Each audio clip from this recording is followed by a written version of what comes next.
Hi అండి. ఏంటేంటిది ఉల్లిపాయ అల్లం చూపించింది అనుకుంటున్నారా? ఏం లేదండి, పొద్దున్నే చేలోకి వెళ్ళి చేప తెచ్చారండి. చేలోకి వెళ్ళి చేప తేడవేటి అనుకుంటున్నారా? అదేంటి, మా ఊర్లోకి వాటర్ వస్తుంది కదండి, ఆ వాటర్లో కంటండి బోల్డెన్ చేపలు కొట్టుకొచ్చాయట. అందరిది ఒక బాధ అయితే ఇంకొకరిది ఇంకొక బాధ కదండి. ఆ చేలో చేపలు పడుతున్నారండి, అందులో చేప పట్టుకొచ్చారండి. ఇప్పుడు ఆ చేపని నేను చూపిస్తున్నాను చూసారా, ఉల్లిపాయలు, ధనియాలు, జీలకర్ర, వెల్లుల్లిపాయ, అల్లం, ఒక్క యాలక్కాయ, ఒక్క లవంగా, చిన్న పట్ట వేసి శుభ్రంగా మిక్సీ పట్టేయాలండి. అలా మిక్సీ పట్టిన మిశ్రమాన్ని ఒక పక్కన బౌల్లో వేసుకొని పక్కన పెట్టుకోవాలండి. ఈ లోపండి పొయ్యి మీద చిన్న గిన్నె పెట్టుకొని పొయ్యి వెలిగించుకోవాలండి. వెలిగించుకున్న దాంట్లో గిన్నెలోని కొంచెం ఒక 2 గరిటెలు ఆయిల్ వేయాలండి. 2 గరిటెల ఆయిల్లోని ఇవి వేసుకున్న మసాలా పేస్ట్ వేసుకొని వేయించుకోవాలండి.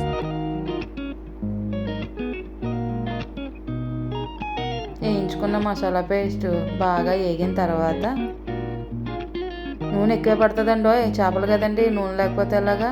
తర్వాత టమాటాలు చేయాలండి. 2 టమాటాలు తీసుకొని పేస్ట్ చేయాలండి. అందులో 2 పచ్చిమిరపకాయలు వేయాలి. అది ఇది కలిపి మొత్తం 3 కలిపి శుభ్రంగా వేయించాలండి. ఉల్లిపాయ ముద్ద కొంచెం వేగిన తర్వాత పచ్చిమిరపకాయలు వేయండి, లేదంటే పచ్చిమిరపకాయలు మెత్తగా అయిపోతాయండి. తర్వాత టమాటా పేస్ట్ వేసుకోవాలా. చేసుకొని పెట్టుకున్నాం కదండి టమాటా పేస్ట్ పక్కన, అదండి వేసుకొని శుభ్రంగా నీట్గా కలుపుకోవాలండి. మాడు పట్టకూడదండి, అడుగు కట్టిందంటే చేపలు సేదుకు వచ్చేస్తుందండో, ఇది టిప్ అండి. శుభ్రంగా కలుపుకోవాలండి. చిన్న మంట మీద చిన్న సగ మీద ఉడికించుకుంటే బాగా ఏగుతుందండి. తర్వాత అది కూడా చింతపండు పులుపు వేసుకోవాలి, మనకి ఎంత కావాలితే అంత వేయమన్నాను కదా. మన పులమని వేస్తారు కనుక చేపను బయటకు పోయి తెచ్చేస్తే అందులో నేను ఉప్పు పసుపు వేసి శుభ్రంగా కడిగానండి. తర్వాత ఉప్పు కారం పెరుగు వేసుకొని ఫ్రిడ్జ్లో పెట్టానండి. ఫ్రిడ్జ్లో పెట్టిన చేపల్ని మరుగుతున్న నీళ్ళు కదండో, చింతపండు పులుసు అండి అదో నీళ్ళు అనుకున్నారు.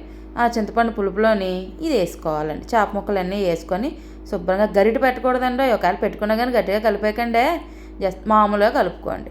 మామూలుగా కలుపుకున్న తర్వాత కొంచెం చూడండి, ఉప్పు చూడండి. ఉప్పు చూడకపోతే ఎలాగండి, ఉప్పు చూడకపోతే రుచి తెలియదు కదా. అదిగో చూడండి, నేను చూపించిన విధంగా జస్ట్ అటు ఇటు కలపాలండి, అంతే. అలా కలపకపోతే ముక్కలన్నీ విడిపోతాయండి. చేపల పులుసు కాదండి, చేపల సారు అవుతుంది అప్పుడు. తర్వాత మీ ఇష్టం, మీరు ఎలా తినాలనుకుంటే అలాగా. కొంచెం కరివేపాకు తీసుకొని అందులో వేయండి, మూత పెట్టండి, అంతే.